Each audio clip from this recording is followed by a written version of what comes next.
when I flew in, it was sunny, which I was really happy about because I thought in Washington it was never sunny and always cloudy and rainy.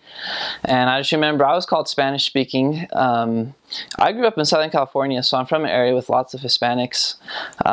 In my mind, Everett, Seattle area is not really predominantly Hispanic, so I was kind of like, I don't know, I didn't like believe, I guess, that there's that many Hispanics out there. And I just remember going through the airport, like landing in Seattle and going through the airport and seeing the Hispanic families, and I was just like so happy to hear them speak Spanish to the little kids and to see that they were there, and just feel like a little bit of love for them right away. That was really cool. And then we met the mission president.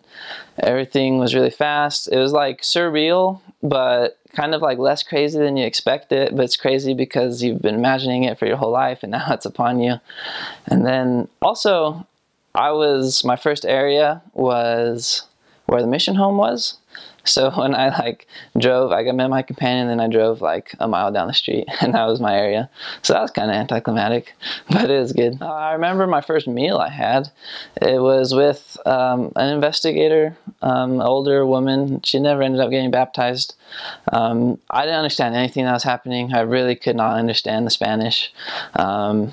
The food was really good, but it was kind of, I don't know, it was different than what I was used to. I had to eat like the meat off the bone by like putting it in my mouth and like sucking the meat off and spitting the bone out, because that's what they did.